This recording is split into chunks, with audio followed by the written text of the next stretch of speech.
Hello दोस्तों, कैसे हैं आप सब। आज हम काइनेटिक गैस इक्वेशन के डेरिवेशन को समझेंगे, तो चलिए फिर वीडियो को शुरू करते हैं। हमें प्रूफ करना है P V is equal to 1/3 mn u mean square.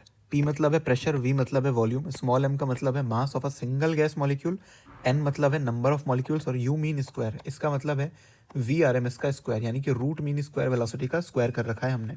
अब यहाँ पे देखो वॉल्यूम को भी वी से रिप्रेजेंट किया गया है और वेलोसिटी तो हमारा वी होता ही है, तो दोनों के बीच में हमें कन्फ्यूजन ना हो इसलिए जो वेलोसिटी है उसको हमने यू से रिप्रेजेंट कर रखा है। अब देखो केटीजी का इक्वेशन को प्रूव करने के लिए सबसे पहले हम केटीजी के कुछ पोस्टुलेट्स को देख लेते हैं। अगर आपको नहीं पता तो केटीजी जो है गैस को आइडियल मान के एक्सप्लेन करता है, तो ये असल में आइडियल गैस के कैरेक्टरिस्टिक्स हैं जो ये पोस्टुलेट्स हमें बताएगा। तो एक आइडियल गैस क्या होता है वो देख लेते हैं। देखो आइडियल गैस मतलब एक ऐसा गैस जिसके मॉलिक्यूल्स के बीच में फोर्स ऑफ अट्रैक्शन मौजूद नहीं होती, ठीक है, और इनके मॉलिक्यूल्स का जो पोटेंशियल एनर्जी होता है वो होता है ज़ीरो। ठीक है, पोटेंशियल एनर्जी के ज़ीरो होने से ये मॉलिक्यूल्स बन जाते हैं मासलेस। ठीक है, अगर किसी को नहीं समझ में आया पोटेंशियल एनर्जी ज़ीरो है तो मास कैसे ज़ीरो हो रहा है, बिकॉज पोटेंशियल एनर्जी एक ऐसी एनर्जी है जो मास के कारण ही आती है। अगर पोटेंशियल एनर्जी ज़ीरो है तो मास को भी ज़ीरो होना ही पड़ेगा। क्योंकि ये मॉलिक्यूल मासलेस है तो ये जो है आपके वॉल्यूम भी ऑक्यूपाई नहीं करेंगे। तो ये है आइडियल गैस की कैरेक्टरिस्टिक्स और केटीजी के पोस्टुलेट्स आइडियल गैस को ही एक्सप्लेन करते हैं। तो आओ केटीजी के पोस्टुलेट्स देखते हैं जो हमें इस फॉर्मूला को डिराइव करने में हेल्प करेंगे। तो देखो गैस के मॉलिक्यूल्स का कंटिन्यूस रैंडम मोशन है, देयरफॉर उनके पास काइनेटिक एनर्जी होती है और ये काइनेटिक एनर्जी उतनी ज़्यादा होती है जितनी ज़्यादा टेम्परेचर होगी। ठीक है, टेम्परेचर बढ़ाने पे गैस के मॉलिक्यूल तेज़ रफ्तार में भागना शुरू कर देते हैं जिसके कारण उनकी वेलोसिटी बढ़ जाती है, तो आपकी काइनेटिक एनर्जी भी इंक्रीज कर जाएगी। दूसरा पॉस्टुलेट ये है, due to this random motion the molecule collide with each other and also with the walls of the container. ठीक है, therefore when they collide with the walls of the container they exert pressure. इस continuous random motion के कारण molecules एक दूसरे के साथ भी टकरा रहे हैं और वॉल्स ऑफ द कंटेनर के साथ भी जाके टकरा रहे हैं। जब ये वॉल्स ऑफ द कंटेनर के साथ जाके टकराते हैं तब ये प्रेशर एक्सर्ट करते हैं। ठीक है, और ये जो आपके कोलिजन्स हो रहे हैं ये होते हैं आपके प्योरली इलास्टिक, यानी कि कोलिजन होने के पहले की एनर्जी और कोलिजन होने के बाद की एनर्जी बिल्कुल सेम रहती है, बदलती नहीं है ये। ठीक है, क्योंकि एनर्जी सेम रह रही है इसलिए कोलिजन के पहले की वेलोसिटी और कोलिजन के बाद की वेलोसिटी भी सेम होती है, बदलती नहीं है।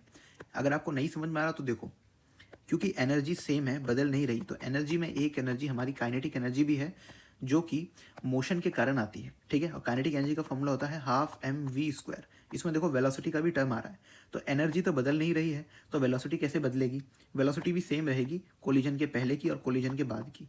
ठीक है, और जब मॉलिक्यूल जाके वॉल ऑफ द कंटेनर के साथ टकराएगा तो उसके कारण वो प्रेशर एक्सर्ट करेगा। ठीक है, तो यहाँ पे देखो मैंने क्यूबिकल कंटेनर में गैस के मॉलिक्यूल्स को रख रखा है। मान लो n नंबर ऑफ गैस के मॉलिक्यूल्स है इस क्यूबिकल कंटेनर में जिसकी साइड लेंथ है a। ठीक है, क्यूब का साइड लेंथ a है, ध्यान रख लेना। और यहाँ पे देखो मॉलिक्यूल्स रैंडम मोशन में कहीं भी जा सकते हैं, एक्स एक्सिस में भी जा सकते हैं, वाई में भी जा सकते हैं, जेड में भी जा सकते हैं, क्योंकि इनका रैंडम मोशन है। तो मैंने कंसिडर ये करा है कि ये जो मॉलिक्यूल है ये एक्स एक्सिस में जाता है और जाके वॉल ऑफ द कंटेनर के साथ में कोलिजन को ये शो करता है जिसके कारण प्रेशर एक्सर्ट होता है। कहानी करेंगे प्रेशर से हम शुरू। देखो प्रेशर का फॉर्मूला क्या होता है, फोर्स पर यूनिट एरिया। ठीक है, फोर्स अपॉन एरिया। अब यहाँ पे जो फोर्स है इसको मैंने rate of change in momentum रखा है, यानी कि डेल्टा पी बाई टी। ठीक है, फोर्स को मैंने rate of change in momentum के फॉर्म में लिखा है और यहाँ पे हमारे पास एरिया है। ठीक है, तो एरिया को क्या पुट करेंगे, देखो अब जो ये गैस मॉलिक्यूल है ये क्यूब के एक फेस के साथ में जाके कोलिजन शो कर रहा है जिसके कारण ये प्रेशर एक्सर्ट कर रहा है। अब ये जो क्यूब का एक फेस है ये क्या है, स्क्वायर है ना, और क्यूब का साइड लेंथ था हमारा ए, तो इस फेस का भी साइड लेंथ क्या होने वाला है, ए होने वाला है। और ये एक स्क्वायर है तो स्क्वायर का एरिया कितना हो जाएगा, साइड इंटू साइड, यानी कि ए स्क्वायर। तो एरिया की जगह पे अपन क्या रखेंगे, ए स्क्वायर। ठीक है, और यहाँ पे स्मॉल टी टाइम को रिप्रेजेंट करता है। अब ये जो टाइम है ये वो टाइम है, देखो मैं पढ़ के बता देता हूँ, time that is required by the molecule to collide again with the same wall of the container. यानी कि ये मॉलिक्यूल था, ये आया इस वॉल ऑफ द कंटेनर के साथ में टकराया, तो टकराने के बाद यही सेम मॉलिक्यूल को कितना टाइम लगने वाला है कि वापस ये इसी वॉल के साथ आके कोलाइड कर जाए। समझ में आ रही है आपको बात, तो हमको वो टाइम निकालना है। देखो एक और बार बता देता हूँ, ये मॉलिक्यूल था, ये चलता चलता आया इस वॉल ऑफ द कंटेनर के साथ में टकराया। एक बार टकराने के बाद कहानी यहाँ से शुरू करना है, टकरा गया तो इस मॉलिक्यूल को अब कितना वक्त लगेगा कि ये वापस से इसी वॉल ऑफ द कंटेनर के साथ में कोलिजन शो कर दे, तो ये टाइम हमको निकालना है। ठीक है, तो देखो इस टाइम को कैसे निकालेंगे, टाइम का फॉर्मूला होता है डिस्टेंस अपॉन स्पीड। अब मैं मान रहा हूँ ये जो मॉलिक्यूल है ये यू रफ्तार के साथ चल रहा है, तो स्पीड तो हमारी यू हो गई, लेकिन ये डिस्टेंस का क्या, डिस्टेंस में अपन क्या रखेंगे, तो डिस्टेंस में हमें 2a रखना पड़ेगा। देखो कैसे, क्यूब था ये, साइड लेंथ है इसकी a, ठीक है। अब टाइम मतलब वो वक्त जब ये एक बार इस वॉल से कोलाइड कर गया, ठीक है। अब इस मॉलिक्यूल को वापस कितना वक्त लगेगा कि ये इस वॉल के साथ में आके कोलिजन शो कर दे। तो कोलिजन के बाद होगा क्या, हमें अगर डिस्टेंस निकालना है ताकि इस मॉलिक्यूल का वापस same wall of the container के साथ में कोलिजन हो सके, तो देखो क्या होगा, ये मॉलिक्यूल है ये टकरा के दूसरे वॉल ऑफ द कंटेनर पे जाएगा और फिर यहाँ से इसको चल के यहाँ आना पड़ेगा, और साइड लेंथ है हमारा ए, तो ये टकराने के बाद जब गया तो इसने ए डिस्टेंस ट्रैवल करा। अब यहाँ से टकराया, वापस same wall of the container के साथ कोलाइजन करने के लिए इसको ए डिस्टेंस वापस ट्रैवल करना पड़ा, तो ए और ए, तो यानी कि हमारा 2a हो गया टोटल डिस्टेंस। तो यहाँ पे हमने इसीलिए 2a रखा है। आई थिंक टाइम वाला कंसेप्ट आपको क्लियर हो गया होगा। तो देखो प्रेशर की जगह अपन ने क्या रखा, डेल्टा पी अपॉन टाइम क्या था, 2a/u रख दिया, और जो हमारा एरिया था a² हमने वो रखा। अब देखो u डिनोमिनेटर में था, तो अगले स्टेप में u को ऊपर पहुंचा दिया, ठीक है, और a² मिलके हो गए a³, और वॉल्यूम ऑफ द क्यूब जो होता है ना उसको अपन कहते हैं a³, तो a³ को हमने v लिख दिया, यानी कि वॉल्यूम ऑफ क्यूब। और गैस मॉलिक्यूल्स का भी इतना ही वॉल्यूम होगा जितना कंटेनर का वॉल्यूम है, बिकॉज हम गैस को जिस भी कंटेनर में रखते हैं वो पूरा वॉल्यूम उस कंटेनर का ऑक्यूपाई कर लेता है, ठीक है। तो हमारे पास प्रेशर क्या आ गया, change in momentum multiplied with velocity of gas molecule u divided by 2v, ठीक है। अब देखो अपन को चेंज इन मोमेंटम निकालना पड़ेगा, अब डेल्टा पी, ठीक है। मोमेंटम का मतलब क्या होता है, मास इनटू वेलोसिटी, और चेंज इन मोमेंटम क्या हो जाएगा, mass multiplied with change in velocity. जो ये डेल्टा वी है इसको अपन लिखेंगे final velocity minus initial velocity. अब देखो फाइनल वेलोसिटी और इनिशियल वेलोसिटी के ऊपर बातचीत करते हैं। तो देखो फाइनल वेलोसिटी अपनी क्या होगी कि मॉलिक्यूल टकराने के बाद किस रफ्तार से वापस आया है, और इनिशियल वेलोसिटी क्या होगी कि वो किस रफ्तार से जा रहा था टकराने के लिए। अब देखो क्योंकि कोलिजन प्योरली इलास्टिक है, ठीक है, इसलिए एनर्जी का कोई चेंज तो होने नहीं वाला, क्योंकि एनर्जी नहीं बदल रही है तो हमारी वेलोसिटी भी सेम रहेगी दोस्तों, ठीक है। तो जिस रफ्तार के साथ मॉलिक्यूल गया था कोलाइड करने, उसी रफ्तार के साथ टकराने के बाद वापस भी आएगा। अब वेलोसिटी एक वेक्टर फिजिकल क्वांटिटी होती है, ठीक है, इसके पास मैग्नीट्यूड भी होता है और डायरेक्शन भी होता है। मैग्नीट्यूड हमारा सेम रहने वाला है, मैं मानता हूँ कि यू से गया था ये टकराने, और टकराने के बाद भी ये यू से वापस आएगा, क्योंकि डायरेक्शन ऑफ मोशन अब की बार में अलग है, अपोजिट है, तो इसलिए इसको मैं माइनस यू से डिनोट करने वाला हूँ फाइनल वेलोसिटी को। तो चेंज इन मोमेंटम मैं लिख देता हूँ mass multiplied with final velocity minus you, और ये जो माइनस है ये फॉर्मूला का माइनस है, माइनस इनिशियल वेलोसिटी यू। तो जब मैंने इस चीज़ को सॉल्व करा तो मेरे पास चेंज इन मोमेंटम क्या आ गया, -2mu, ठीक है। अब मेरे को इसको पॉजिटिव में देखना था, तो मैंने दोनों साइड में क्या करा, मॉड ले लिया, और जैसे ही मैंने मॉड लिया तो ये 2mu हो गया। अब ये 2mu को मैं फॉर्मूले में रखूँगा।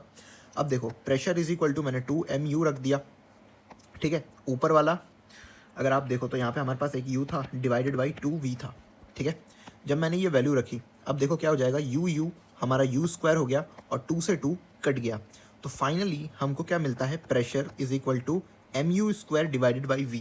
अब दोस्तों ये जो प्रेशर है ना, ये एक सिंगल गैस मॉलिक्यूल एक्सर्ट करने वाला है वॉल ऑफ द कंटेनर पर, जब वो जाके कंटेनर की वॉल से कोलिजन शो करने वाला है। लेकिन हमारे पास कितने मॉलिक्यूल्स थे, हमारे पास n नंबर ऑफ मॉलिक्यूल्स थे। तो अगर एक मॉलिक्यूल जो है हमारा इतना प्रेशर एक्सर्ट कर रहा है, तो अगर मैं इसको n से मल्टीप्लाई कर दूं तो pressure exerted by n number of gas molecule वो इतना होने वाला है। तो अभी अगर मैं वॉल्यूम को प्रेशर के साथ मल्टीप्लिकेशन में लिख देता हूं तो हमारे पास कुछ ऐसा हमको मिलता है equation, PV is equal to mnu²। और यहाँ पे मैंने लिखा हुआ है kinetic gas equation, PV is equal to 1/3 mnu mean square, ठीक है। तो देखो दोनों फार्मूले में जरा आप कंपैरिजन करो, ये जो हमारा फार्मूला है इसमें 1/3 का फैक्टर मिसिंग है, और ये वेलोसिटी का स्क्वायर है, इसको हमें बदलना पड़ेगा VRMS के स्क्वायर को, और साथ ही हमें 1/3 का फैक्टर भी लाना पड़ेगा। अब देखो ये 1/3 का फैक्टर हम असल में कैसे लाएंगे। मैंने आपसे क्या बोला था कि मॉलिक्यूल कर रहा है रैंडम मोशन, ठीक है, तो ये किसी भी एक्सिस में मूव कर सकता है, एक्स में भी, वाई में भी, जेड में भी, लेकिन हमने बस एक ही एक्सिस में इसके मोशन को कंसिडर करा है और वो है एक्स एक्सिस है। अब ये दूसरे एक्सिस में भी मोशन कर रहा होगा तो मैं सिमेट्री से ये भी मान सकता हूँ क्या कि किसी एक एक्सिस में जब ये मोशन करेगा तो ये अपने 1/3 वेलोसिटी के साथ में मोशन करने वाला है। तो अगर मैंने इस चीज़ को अज्यूम करा तो मैं इसके एक एक्सिस में वेलोसिटी को 1/3 लिख सकता हूँ। और जैसे ही मैंने ये अजम्पशन लिया तो मेरा जो इक्वेशन था PV is equal to 1/3 mn u² हो गया, क्योंकि 1/3 वेलोसिटी से एक एक्सिस में ये मोशन करेगा और हमने एक ही एक्सिस के मोशन को ही कंसिडरेशन में लिया है। तो हमारा 1/3 का फैक्टर भी यहाँ पे आ गया। अब ये देखो, ये हमारी वेलोसिटी है, इसको हमें RMS वेलोसिटी में बदलना है। अब हम इसको कैसे कन्वर्ट करेंगे, देखो ये जो कंटेनर था इसके अंदर n नंबर ऑफ गैस के मॉलिक्यूल्स थे जो रैंडम मोशन कर रहे थे। जब भी ये RMS लिखा हुआ रहता है ना, तो सबसे पहले अपन करते हैं स्क्वायर, फिर निकालते हैं उसका एवरेज यानी कि मीन, और फिर लगा देते हैं उसका रूट। ठीक है, पढ़ते हैं इसको RMS लेकिन करते हैं इसका ऑपरेशन एकदम रिवर्स साइड से। ठीक है, तो हमारे पास n नंबर ऑफ मॉलिक्यूल्स थे, तो सबकी हमने वेलोसिटीज़ लिखी। ऐसे करते करते हमने n नंबर ऑफ मॉलिक्यूल की वेलोसिटी लिख के ऐड कर लिया और फिर उसको स्क्वायर कर दिया। ठीक है, तो स्क्वायरिंग डन हो गया। अब हमें उसका मीन निकालना है यानी कि उसका एवरेज निकालना है, यानी कि टोटल नंबर ऑफ ऑब्जर्वेशंस, यानी कि मॉलिक्यूल्स कितने थे अपने पास n, तो n से हमने कर दिया उसको डिवाइड। ठीक है, फाइनली अब हमको पूरे का ले लेना है रूट, और जैसे ही हमने रूट ले लिया वैसे हमारी जो वेलोसिटी थी वो RMS वेलोसिटी में बदल गई है दोस्तों। तो फॉर्मूले को रीराइट करेंगे और लिख देंगे PV is equal to 1/3 mn u RMS का स्क्वायर। यहाँ पे P जो प्रेशर एक्सर्ट करा है गैस के मॉलिक्यूल ने वॉल ऑफ द कंटेनर में, V यानी कंटेनर का वॉल्यूम, या फिर आप ऐसा भी कह सकते हो कि ये गैस मॉलिक्यूल्स का वॉल्यूम है, बिकॉज कंटेनर का जितना भी वॉल्यूम होता है वो पूरा का पूरा गैस मॉलिक्यूल का भी वॉल्यूम होता है, क्योंकि गैस फैल के पूरे कंटेनर के वॉल्यूम को ऑक्यूपाई कर लेता है। 1/3 का फैक्टर इसलिए लगाया क्योंकि रैंडम मोशन था, मॉलिक्यूल आपके x, y और z में मोशन कर रहे थे, हमने बस x को कंसिडर करा था, इसलिए सिमेट्रिसिटी से हमने ये माना कि 1/3 वेलोसिटी से ही एक एक्सिस में वो मूव कर पाएगा। ठीक है, स्मॉल m का मतलब है mass of a single gas molecule, और n का मतलब है टोटल जितने मॉलिक्यूल थे यानी कि n नंबर ऑफ मॉलिक्यूल, और u RMS का हमने करा है स्क्वायर। ठीक है, u RMS मतलब रूट मीन स्क्वायर वेलोसिटी। तो दोस्तों यहीं तक था हमारा आज का वीडियो। तो बताना आपको वीडियो कैसा लगा, क्या आपको समझ में आया कि हम काइनेटिक गैस इक्वेशन को कैसे डिराइव करते हैं। मैंने हालांकि पूरी कोशिश करी है आपको समझाने की, और वीडियो में मानता हूँ थोड़ा लंबा हो गया, लेकिन कोई बात नहीं, जब आप चीज़ों को समझना चाहते हो तो वक्त लगता ही है। ठीक है, तो अगर वीडियो अच्छा लगे तो वीडियो को लाइक करना, चैनल को सब्सक्राइब भी कर सकते हो इस तरीके के वीडियोज़ के लिए। मैं मिलूँगा आपको आने वाले वीडियोज़ में, तब तक के लिए बाय बाय।